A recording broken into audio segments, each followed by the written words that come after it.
this scale with passengers involved.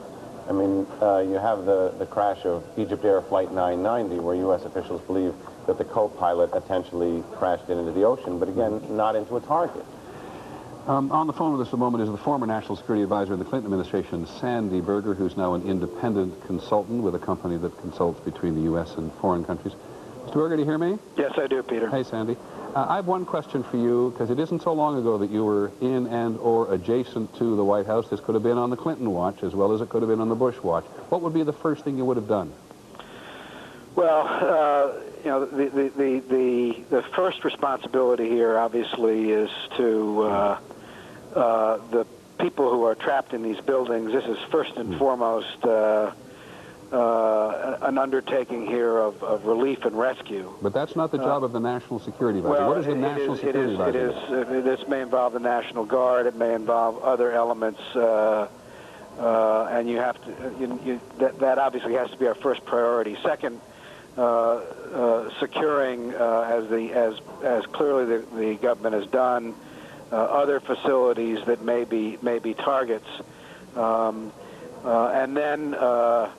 Looking at Can I just interrupt you again? Is there a book for this? Is there a book of rules, or do you just have to think, oh boy, we better lock down this, we better lock down that? Well, you know, we have suffered a massive and coordinated attack here, Peter, beyond the scale of anything we have seen before, and be qualitatively different than anything we have seen before, and.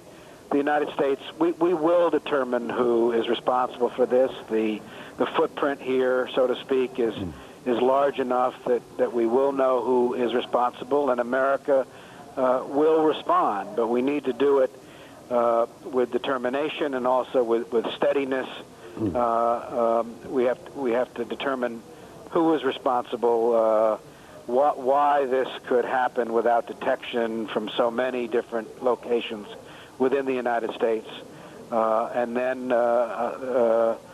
respond accordingly. All right, let me ask you this, because you've raised the issue. With all of the resources available to American intelligence agencies, not to mention your cooperation with foreign intelligence agencies, you've just said the footprint is large enough, we're going to find somebody.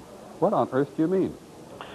Well, we're talking about a number of planes. We've obviously had this operation happen relatively simultaneously. It's a sophisticated operation, and there's no question in my mind that we will determine who is responsible, and we will respond in a substantial and firm way. This has been a brutal attack against the United States. Mr. Berger, you know better than I do that in the past we sometimes assign blame to people because it's important, but we don't always know who to blame. So can I ask you if you just see any clue this morning, if in your job as National Security Advisor, you see any clue, you would have done anything to begin to try to find out who might be responsible for this? Well, I think it is. We have to be careful here not to jump to firm conclusions. We did that after Oklahoma City. We did that after the World Trade Center bombing. They were both wrong, but there are certain elements here, suicide bombings, which do have the character of radical militants from abroad. I think that's certainly where I know. The intelligence community is focused intensely. I have one last question for you, and it's really just a feeling question. You are now an independent consultant helping American businesses do business overseas, or helping other, get through the American bureaucracy. When you talk to your friends and contacts overseas, will they see the United States as weakened by this? Well, I think it depends very much, Peter, on how we react as a country. We have suffered a grievous attack. But if America here has to respond with steely determination, but also with steadiness, and that means, first of all, dealing with the victims, dealing with security, finding out who's responsible, and taking whatever action is necessary and appropriate.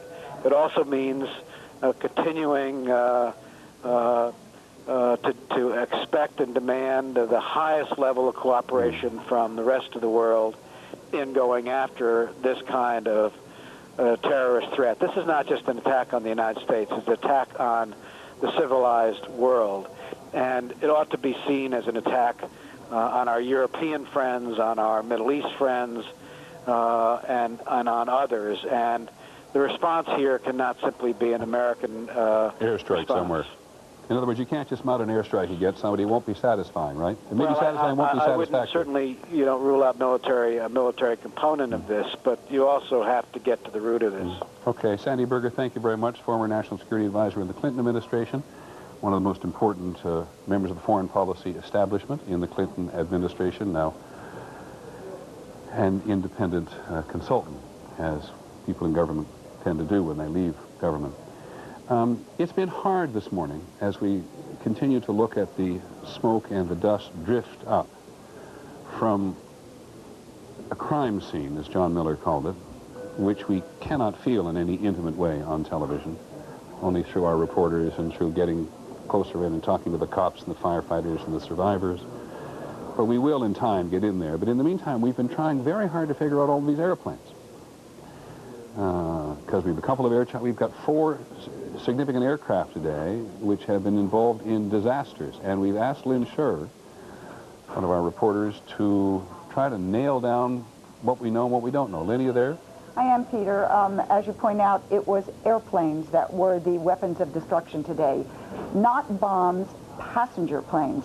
We actually know very little for sure about what happened, but we do have some details. And bear with me because the information keeps changing. But I want to start with the only one that horribly we actually did see happen. And this, of course, was the plane that crashed into World Trade Center number 2. That, of course, was the South Tower.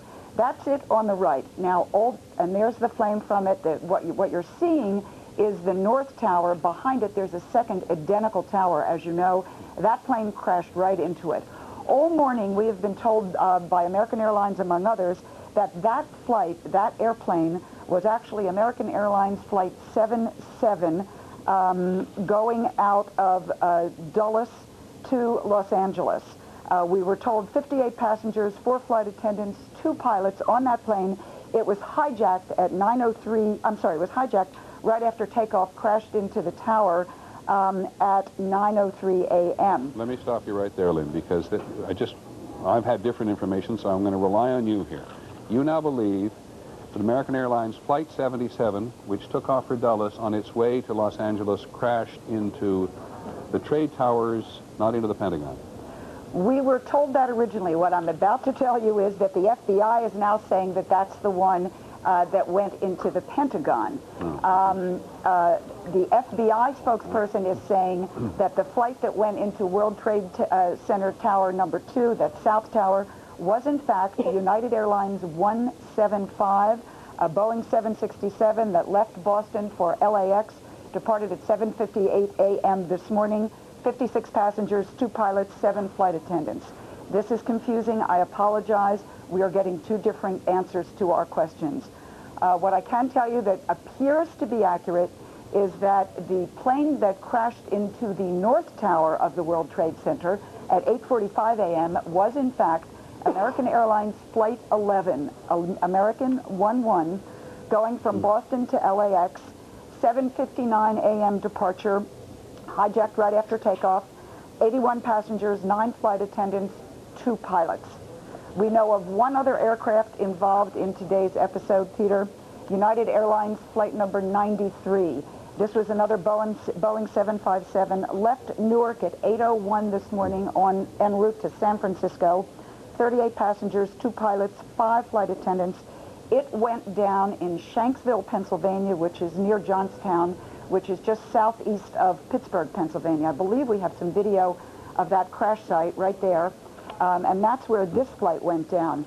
We are waiting for a press conference from the airlines to try to make some of this clear to us, but right now that is all the information we have on those 4 planes. Can I just absolutely confirm, because I'm trying to make it even clearer for people, or you did a Sure. much better job than I did. This is from the FBI spokesperson you're talking about, right? What I'm telling you is that the FBI spokesperson has said United Airlines 175 from Boston to LAX is the one that went into the World Trade Tower number 2, the South Tower. The FBI is also telling us that it is American 77 from Dulles to LAX into Los Angeles Airport that went into the Pentagon. Okay, thanks very much. So what we have now in terms of the trade towers, we have one American Airlines aircraft, one United Airlines aircraft, which hit the 2 trade towers. We have a second American Airlines aircraft, which goes into the Pentagon, and we have a third aircraft, United Airlines, which we have no idea about either whether it was on a mission or for what reason it crashing southeast of Pittsburgh today. But 3 major aircraft today carrying considerable numbers of passengers and crew on board are all down, at least three of which appear to have been involved in a coordinated attack on the United States. I should also tell you that abcnews.com plays an important role in our life all the time, but it's very important at a moment like this, and has a good many offerings up at the moment, including a continuous reporting of the work we're doing here on television and they're doing on their own. There's a reader messenger board up there, as always, and that's very often provides information. It has a lot of reporting on the status of air travel and the FAA response, most of which I think we've reported here, but if you want to get it locked into your mind, you can go to abcnews.com. And then there is a lot of reporting, as there always is at abcnews.com, about the ramifications of this to individuals, to communities, and to the country as a whole. Tony Cordesman is in Washington at the moment. And Tony, since I talked to you last, I'm not sure how much more we or you have learned about this attack or the coordinated nature of it. Have you learned any more? I think, Peter, as you watch this develop, you have to say that we have never before seen any group that could put together this level of targeting, because the targeting is very precise. The ability to take over a complex platform like an aircraft, and one thing we have to ask ourselves is whether the pilots that were on the aircraft originally flew them, or you had people trained to fly one single mission to crash those aircraft against a target. The timing is a level of coordination we really haven't seen used anywhere else in the world.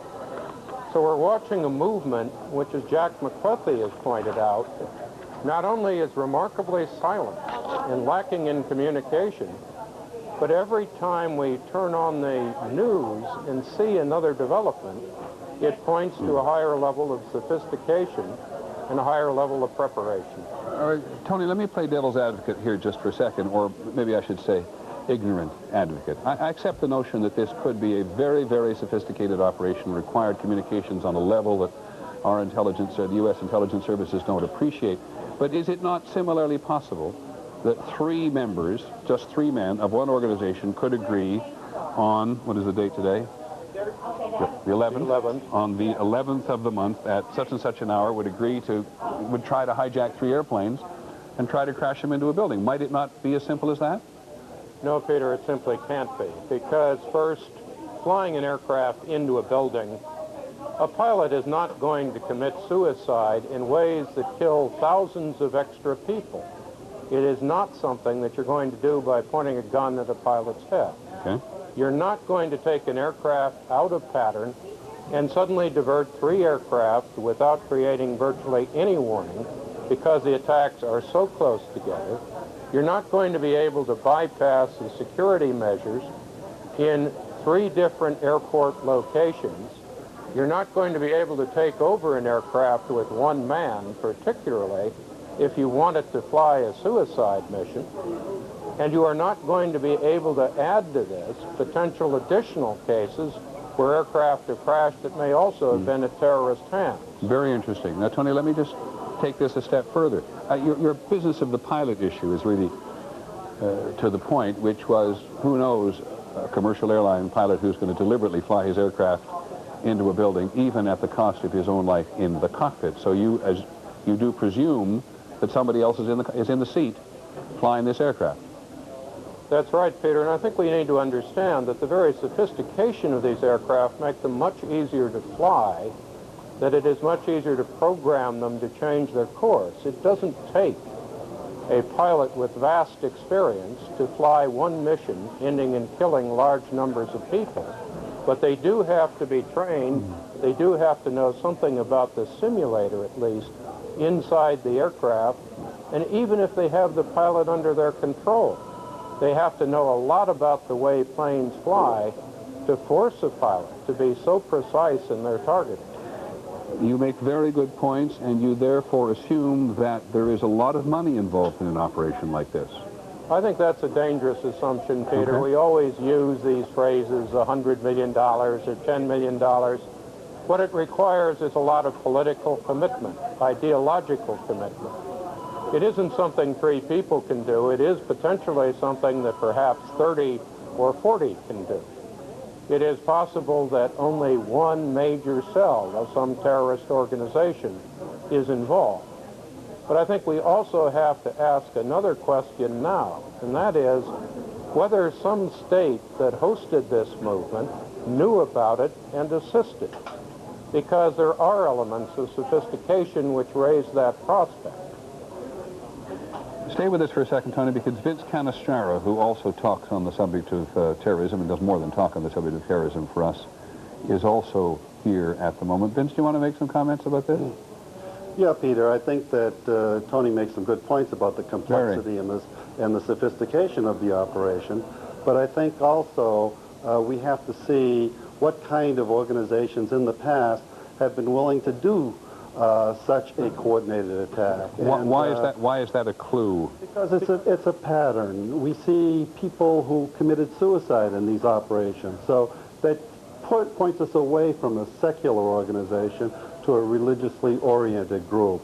We've seen a pattern of planning against 5 U.S. airliners in 1993 with Ramzi Youssef when his safe site was inspected in Manila in 93. The FBI found evidence that he had been planning to hijack and blow up in flight 5 United airliners flying out of the Far East. Now, that was a very ambitious operation, and I don't think anyone believed that he could actually have done it. But here we are some 8 years later, and we see an operation and 3 planes hijacked and blown up against targets, obviously suicide operations, bringing a lot of other people with them. So that tends to point us towards a religiously organized group, perhaps towards Al-Qaeda, but again, with some state support. We've seen these groups evolve in their professionalism over the last several years. We go from... Vince, can I just interrupt you for one second, just to try to keep you on the straight and narrow here? It may be a reach to blame.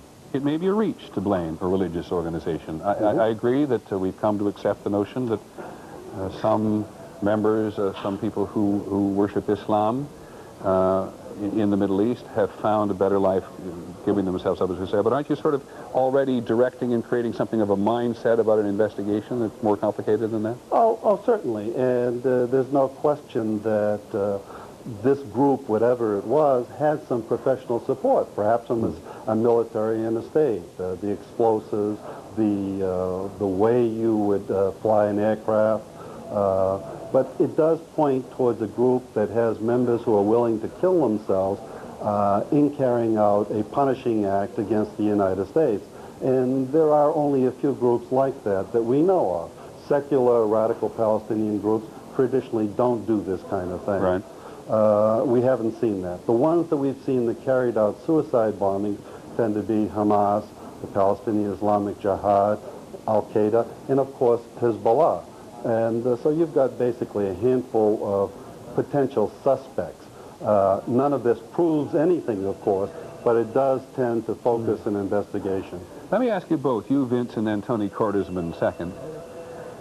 Just on the basis of history and on the basis of your own individual expertise, what do you think the chances are of the United States finding out who did this? First of all, you, Vince. I think that there's a fairly good chance of finding out who did this because the people who did this are going to brag, they're going to talk, they're going to try and claim credit in a way that doesn't bring attention directly to them. But they will talk to other people, and some of our intelligence resources will pick this up, and that will lead us in a certain direction. And then they will go back to the database of threat warnings that they've had in the recent past. The U.S. has had a worldwide terrorism alert for some time that was just renewed yesterday, but again, the focus of those threats was abroad, U.S. installations abroad. They'll go back and see whether or not some of their intelligence operations that were picking up these threats may have been the recipient of deception. In other words, the group that may have done this may have been broadcasting deceptive information that we thought was legitimate threat information against a foreign installation, while they were really planning to do this kind of an operation. Thanks very much, Vince Canestrano. I'll go to Tony Cordesman right away, but I just want to remind people, if you watched the news yesterday, you noticed that you recall that we reported that a man named Ahmed Massoud, who was the last independent militia leader, not member of the Taliban in Afghanistan, was, we believe, killed. There's still some debate about whether he's dead or not, but certainly was attacked by his enemies, one of them disguised as a television cameraman. And the United States was very open to admit that what the United States lost when Massoud was killed yesterday was access into Afghanistan for U.S. intelligence operatives. And so I turn now to Tony Cordesman for a quick comment on how quickly, how easily, how complicated, how difficult, how impossible might it be to find out who did this. Peter, let's consider several realities. We never found and punished the people who blew up the Marine Corps barracks. In Beirut.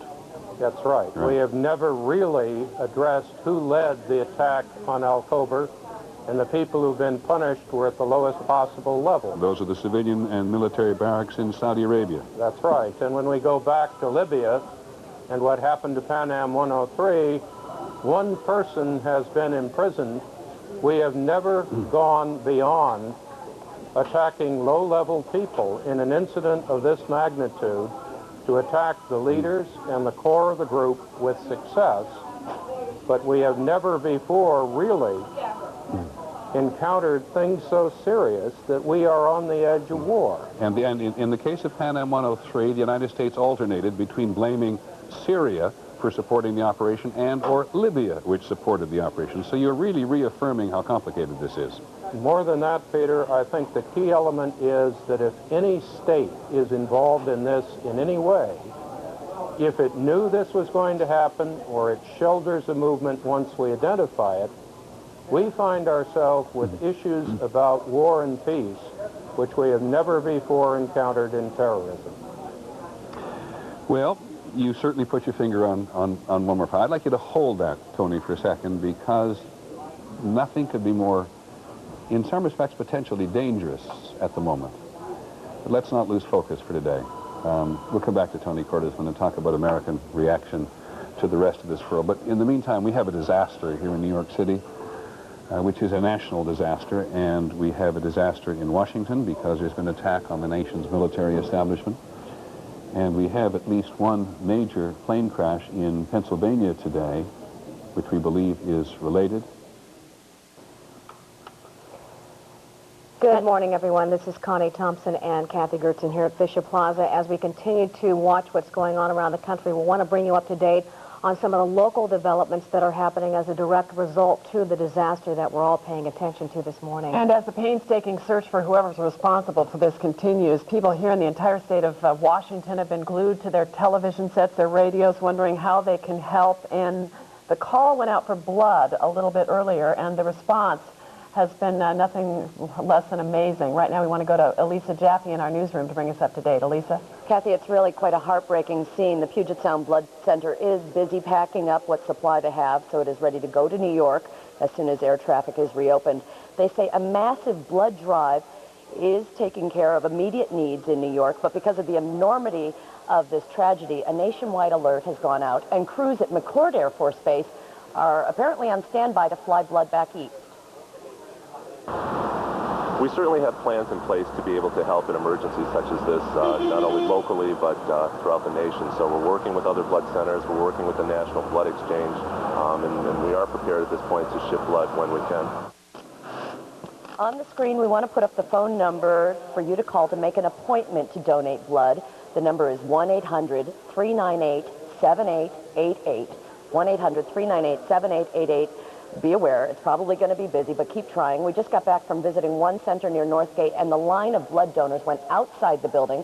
There were people tearing up, looking solemn. Some were holding onto radios to get the latest information on these terrorist attacks. And when they were told it could be up to a 3-hour wait, nobody left that line. They said at least this is all they can do to help. The Red Cross says its most pressing need will be creating shelters for thousands of stranded travelers here in Seattle. The best way to help the Red Cross is to donate money at this number, 1-800-HELP-NOW. So there are a few things we can do to help in this tragic situation. Kathy and Connie? And it does make you feel at least like you can do something to give blood, if nothing else. Thank you very much, Elisa, and we'll continue to watch what's happening locally for you. And as this tragedy unfolded just before 6 o'clock this morning, it happened that KOMO radio host Tammy Michaels was in New York in a hotel room just across the street from the World Trade Center, and she talked with us this morning as this all happened right before her eyes, and this is what she said.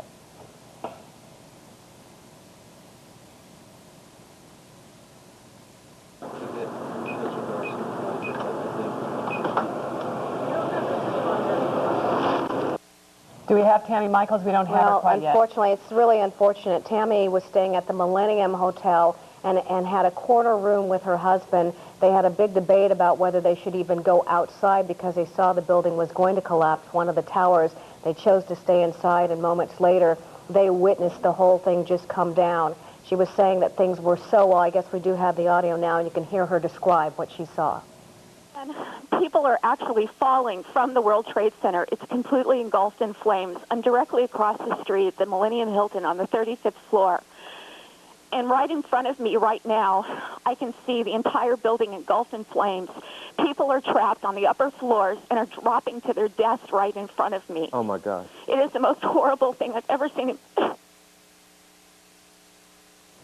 Understandably, it's very hard to go on when you're seeing something like that. And as I was saying, shortly after that, she did witness that building, that one tower collapse. And she said the enormity of the impact was felt at her building and even damaged part of that building. And we should say we talked to her, and she is okay. That they were able to get away from the scene, but just a horrible thing to witness. A lot of you, I know, have people that are in the area. We have gotten word from Microsoft that they have confirmed that all the Microsoft officials in Washington, D.C.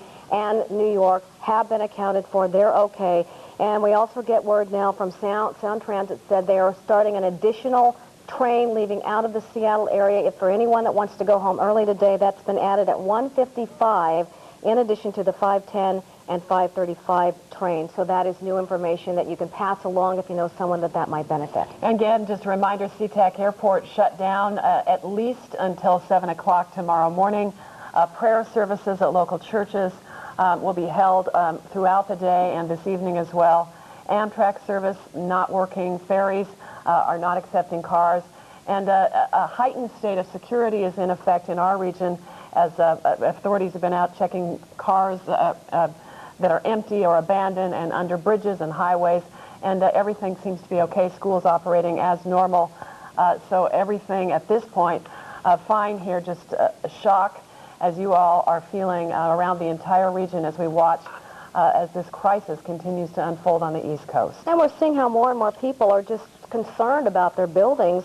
Westlake Center has now closed. The Pacific Place has now closed. Washington Mutual Tower has closed. So suffice to say, if you need to stay home today and witness what's happening and do whatever you can do to help in your way, it's probably a better idea than to go out unless you feel that you want to. In the meantime, we'll continue to keep track of things happening locally. Our reporters are out gathering news for our evening news as well, and we'll bring you updates throughout the day, but stay tuned to ABC and KOMO-4. We'll have the very latest for you, but right now we take you back to Peter Jennings in New York. Taking wounded across the river, across the Hudson River to New Jersey. ABC's Cynthia McFadden is on the phone at the moment. She is calling us from Bellevue Hospital, which is over on the east side of Manhattan, quite some distance from this. Sylvia, do you hear me? Cynthia, do you hear me? I do, Peter. Can you tell us what's going on there? Yeah, we've been able to get into the Disaster Command Center, which is located here at Bellevue. As you say, it's about 20 or 30 blocks north and east of the actual site of the Twin Towers. But this is where the city puts its resources to prepare for an emergency. They rehearse here, practice here for disasters, and today we were allowed in the first group of journalists to go inside and see where they were running the disaster relief from. Let me paint a picture for you, if I might, of the room. It's about a 30 by 15 room, about 10 people crowded around a conference table, about 15 phone lines coming into the room. The mayor's office, emergency services, police and fire, all of those efforts being coordinated through this room. It was surprisingly calm, surprisingly quiet. It is located in the heart of the emergency room here at Bellevue Hospital, Peter, and the emergency room itself is busy. They've had about 140 to 150 people come through Bellevue so far. We've also had the opportunity to talk to the director of the hospital here and to the man who heads up the emergency room. I can tell you a little bit about the injuries if you'd like. Please do. Because this is a hospital further away, they're getting the less seriously injured, although, having said that, of the 140 or 50 people, 40 of them are classified in serious condition. 2 were dead on arrival. They have 1 baby who is being treated. 3 to 5 operating rooms are currently going with what the doctor characterized as extremely serious surgeries.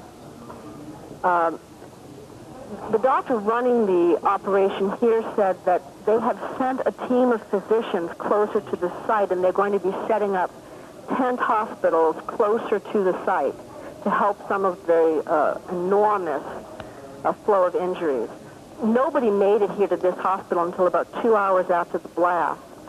And they believe, I've been listening to the coverage, they believe that it's not going to be for many more hours until they feel the full brunt of this over here. Okay. Thank you, Cynthia, very much. Come back to us, please. When you get even better handle of this. We've talked a little bit about the blood shortage, which, as I said, is a national issue. But in New York City, there are supplies of blood so far. People did respond very quickly and lined up ready to give blood at some of the blood centers here. There is a supply of O-type blood. O negative appears, as best we can understand from the people who are collecting it, is the most important kind of blood needed at the moment because it's the universal donor, meaning anyone can actually get it. Now, there's a slight bit more of information, like all information today, reasonably suspect at the outset, but the Associated Press is reporting that this airliner, this United Airlines jet, which crashed in Pennsylvania, which is a American Airlines, my apologies, United Airlines Flight 93. I don't quite know exactly what aircraft it was, a 767, I think, which we assessed uncertain about, did not know why it had crashed, whether it was part of this overall operation this morning. The AP is now quoting a man who minutes earlier, saying he was a passenger on the plane, told an emergency dispatcher in a cell phone call that we are being hijacked. We are being hijacked. Treat that, as you do all the information we give you today, as being preliminary at best, sometimes wrong. I think we've been pretty good about it today, and certainly confused, because listening to the mayor, listening to the governor of the state, both of whom we talked to, listening to the senator in charge of the Senate Foreign Relations Committee, listening to all of our analysts, listening to everybody, the country is still very much in the middle of, if not immediate post-event chaos, certainly in terms of trauma, and trying to get a handle on what the hell's been going on here. And as we've said before, when you look at the television pictures of the Trade Center collapsed upon itself, these are buildings 110 stories high, and where thousands and thousands and thousands of people work. And I know on occasion we can run the images of it to the point of offensiveness.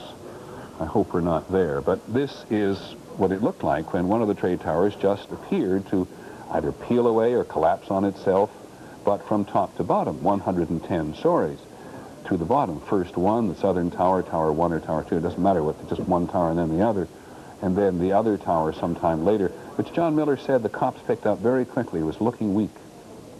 and bending or leaning in one particular direction, indicating that when those two aircraft, one hitting one tower, the other hitting another, had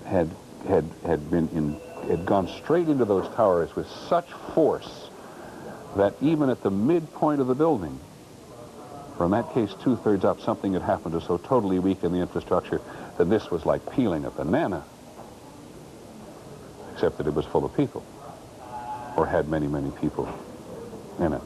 I think we have Senator John McCain on the phone from Washington. Am I right, Senator? Yes, Peter, how are you? I'm well, sir, thank you. I'm not well. None of us are well. You know that. Yes. What's on your mind? Well, I think that this act obviously is one which would constitute an act of war. I believe that the American people should remain calm and rally behind our president, and I'm confident that our military and our president will find out the perpetrators of this outrage, and we will not only punish those responsible, but ensure that something like this never happens again. And clearly, we need to look at our intelligence capabilities. I don't mean for 1 second, Senator, to belittle the necessary thing you must say today, which is we'll find those who are responsible and we'll punish them, because Tony Cordesman has just pointed out very effectively how often we don't find the people and we don't get to punish them. But you say it's an act of war. Yes. Do you believe that if another country is somehow the patron of an individual or a group of individuals who's done this, we should go to war with that country? Absolutely, because they have committed atrocity on a scale that's unprecedented in history that I know of. Everybody's talking about a second Pearl Harbor. At least that was an attack on military targets, not on the civilian community. This is an unspeakable outrage, and clearly we can and must find out who perpetrated it. And Tony Cordesman and I have great respect for him, but I believe that we have the capability to find it out, and we need to improve our intelligence capabilities, particularly in the area of human intelligence. We have wonderful satellite capabilities and technical capabilities. In the late 70s and early 80s, we, for all intents and purposes, dismantled our human intelligence capability, which divines motives, and that's something technical intelligence cannot do. Well, I think those of us who cover intelligence in any way, Senator, know that human intelligence, or HUMINT as they call it in the trade, has been very difficult, particularly in places like Afghanistan. So just assume for a second, well, no, don't assume anything, but are you desperately frustrated at the moment in some respects because this was sort of, in many ways, this was bound to happen in some measure, and we may not be able to get at the perpetrators? No, I think that among many other things, obviously sorrow is the overriding emotion, but also I don't think our lives will ever be the same again in some respect, especially those who use airliners with some frequency. There's always been questions and studies and tests of our airport security systems, and they've always found breaches in them. Obviously, that's going to have to be addressed, and that's going to be very inconvenient for Americans. But at the same time, we also have to reevaluate the importance of making sure that anyone who wants to try it is incapable of doing so. But the best way to address it, obviously, is going to the source. Your Democratic colleague, Senator Biden, said a while ago, the terrorist wins again when it alters American lifestyle. I assume you believe the same thing? Oh, absolutely. Absolutely. And the things that have been inflicted on the American people it staggers the imagination. And yet I believe that the best thing that we can do as Americans is remain calm, rally behind the President of the United States, and know with confidence that we will take whatever steps are necessary to prevent this from happening again. I don't think that there's any reason for Americans to feel a sense of panic. Okay. Thank you, Senator McCain, very much indeed. Appreciate your time. Senator John McCain of Arizona, who knows a lot about violence, and many people in the country will think knows a lot about leadership as well. Former presidential candidate, often talking about doing it, or often considered to be doing it again. Claire Shipman is in Washington. Claire, where's Mr. Bush? Well, Peter, we have a little bit of news on that front. As you know, he is in the air again on his way somewhere from Shreveport, Louisiana. We have been told by sources that he will not be coming to Washington. He's going to make another stop at an undisclosed secure location so that He can talk to people from there on the ground. His security team can assess just how safe it is back here in Washington. As you mentioned earlier, that there must be great political pressure for him to get back to Washington. These sources confirm just that. The political team wants him back home. He wants to come back home. His security team does not feel it is safe right now. They do think, though, and they're guessing right now, that he might be able to get back at some point this evening. But again, he's got at least one more stop. Another interesting point along those lines. Hold on, one more stop? One more stop between Shreveport and Washington. He's on his way now, we're told, to another undisclosed location that his security team considers secure. They won't tell us where it is, obviously. But do we know? So in other words, this one more stop is another security stop dictated by the Secret Service? Indeed it is. And we would be guessing if we talked about another Air Force base or something of the kind, but they have a number of stops. And I'm told this one is not anywhere in the direction of Washington, that they have a number of places they can take him. Let me ask you this. Have you heard any mention whatsoever of the possibility the president will come to New York? No, there was a rumor to that effect earlier, Peter, but that was shot down, and my sources tell me he is not going anywhere near New York right now. That situation would create chaos that New York just doesn't need at this point. Absolutely. They've also told us that their full security plan is in effect. They do have the House and Senate leadership out of town. Condoleezza Rice is the only senior official remaining at the White House, and she will remain at the White House to try to coordinate efforts from there. Mrs. Bush has also been spirited away. She was on Capitol Hill this morning set to address Congress. She's been taken to an undisclosed location. Peter. Now, there was some mention that there was some mention of the fact that the United Airlines aircraft that crashed east to southeast of Pittsburgh may have been, in fact, going in the direction of Camp David. Had you heard that? I heard that, as you did. My security sources don't know anything about that, so we haven't been able to confirm anything along those lines. Okay, then we'll leave it alone. Claire, thanks very much. We'll come back to you. Some of you know where the president is going to go next. Seems a little bit strange. Pierre Thomas, working the phones on the FBI. What have you got here? Well, one of the first things that they are focused on, obviously, is the injured, but the next priority is to get to Dulles International Airport, which they are, and Boston Logan. They are going to talk to the Boston United and American airline officials. They're trying to get a sense of who was on the plane. Early on, they're very limited in what they can do. They're trying to assess the situation, but one of the first things they can try to do is try to get a sense of who was on the plane, try to begin to check out aliases, and that might lead them in some investigative direction. But they're very limited in the early stages in terms of what they can do. Exactly. Many thanks. And as you and John Miller have reminded us several times today, we're covering a tragedy and we are covering a crime. And so the FBI is now beginning to get things together in terms of trying to piece together the elements of crime. The only thing you get out of the airplane, one assumes at this point, is a long time from now, evidence of explosives on board that were not the gas tanks, the black boxes, which survive pretty much anything. I think it is our experience. But in terms of trying to chase down the human beings, going to those two airports to see who got on board, checking the passenger list. Absolutely. Things that they can't get at right now. They can't do very much investigative work at the scene. Right. So where they go is where the plane took off from. Talk to those officials. One official told me, quote, we're trying to talk to any and everyone who touched that plane, from maintenance workers to the people who ticketed the persons getting on the plane. Great. Thanks, Pierre. Keep at it. By the way, the Federal Aviation Administration says that the earliest that they will allow flights to resume, this may change, will be noon tomorrow. More than 24 hours after they first ordered all aircraft not to take off, and then all aircraft to land as soon as possible. And I think that all domestic U.S. flights are now currently on the ground. Some international flights coming from overseas are still on their way to West Coast airports and still in the air. But what is quite staggering here, in a way, is the FAA says they will only allow flights to resume at noon tomorrow. And we're talking, if you add it up, about approximately somewhere in the neighborhood of 36,000 flights, back and forth and up and down, and all the interim places across the United States. We all know, those of us who travel by air on a regular basis, exactly how difficult air travel is and how much of it there is at the moment. But there's a outstanding example of what it means to put out an order like that. 36,000 flights going to be halted. In fact, I think Charlie Gibson, my colleague who was here when this happened this morning has been looking particularly at this dimension of it. Charlie?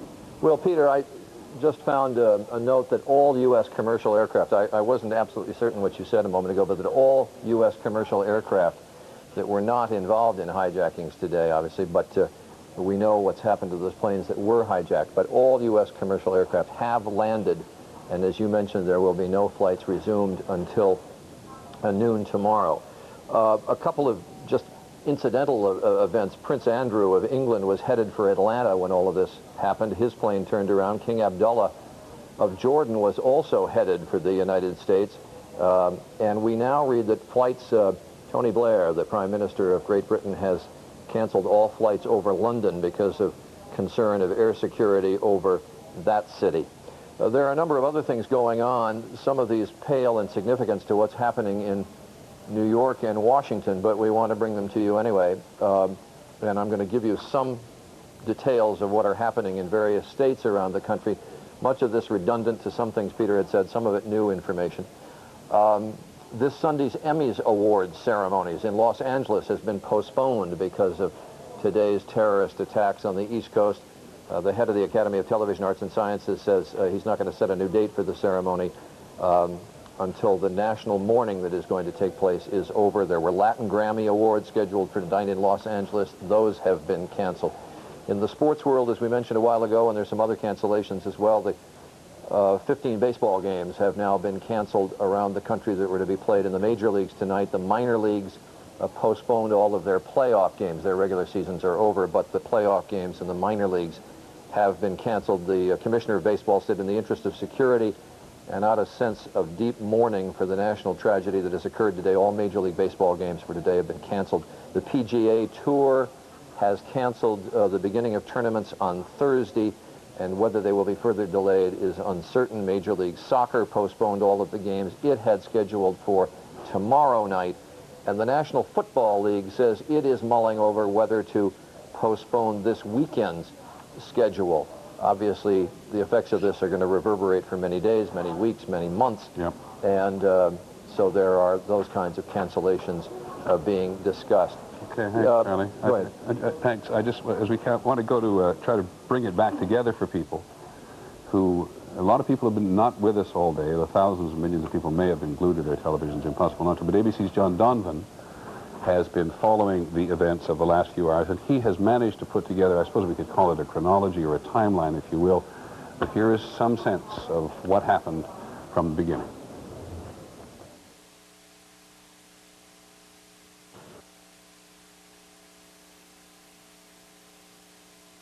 We want to tell you what we know as we know it, but we just got a report in that there's been some sort of explosion at the first thing any television camera saw this morning was this. Just before 9 o'clock, roughly 15 minutes earlier, an American Airlines jet hijacked from Boston had crashed into the South Tower of the World Trade Center. There were 92 people on board. It does not appear that there's any kind of an effort up there yet. Now remember, oh my God. Oh my God. That looks like a second plane. I did not see a plane go in.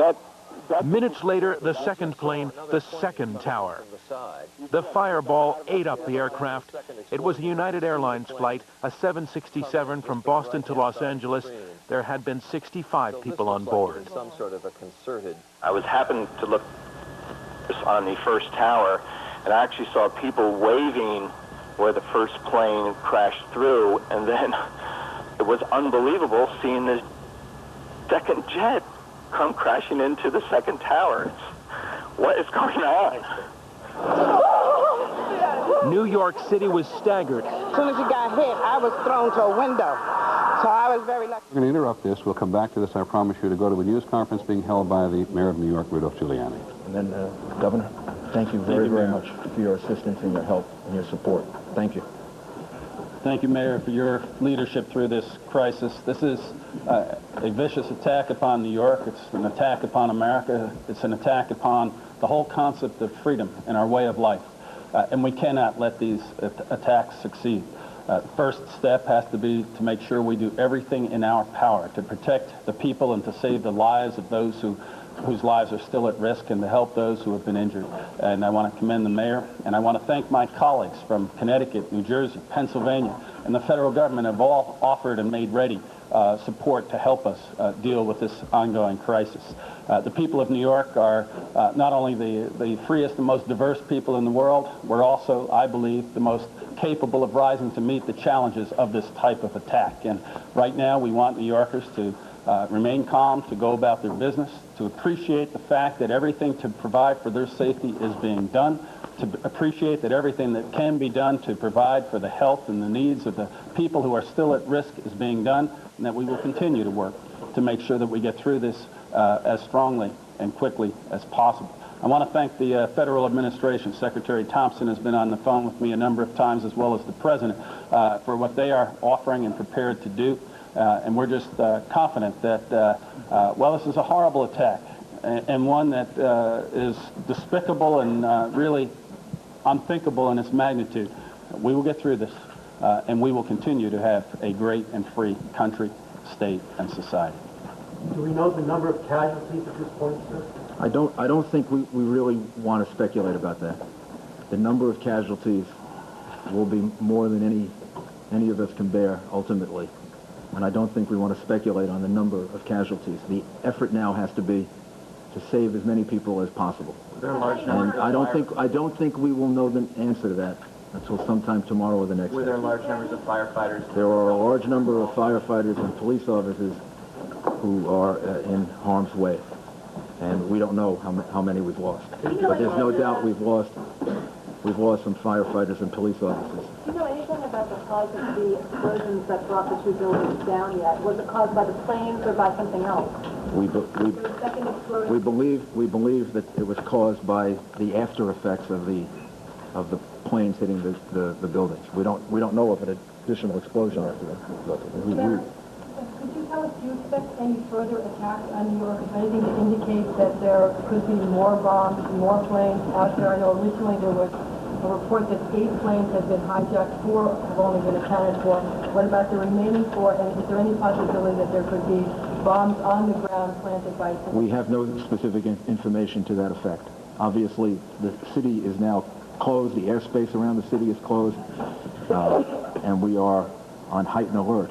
But we have no specific information suggesting any further attack. Can you tell us where the planes came from? Coming into the port of New York. I think to give the people of New York confidence, to show that the federal government is standing with us, and to just to make certain that nothing further happens. This has been a very, very difficult and traumatic day for the people of the United States. And I think that it's an act that shows that the federal government is going to do everything they can to support us and help us. The rescue effort that's going on right now in Lower Manhattan, what's the scope of this operation? There are workers, probably about 2,000 that are deployed, trying to get into the buildings, trying to find people. The governor and I spoke a couple of hours ago, and the governor has deployed the National Guard to relieve them. They need reinforcements pretty soon. But right now they don't want to leave because they're searching citizens and they're searching for some of their brothers and sisters. Are you finding survivors? Yes, we have some numbers that we can give you. We have 1,500 people at Liberty State Park who were evacuated. They were evacuated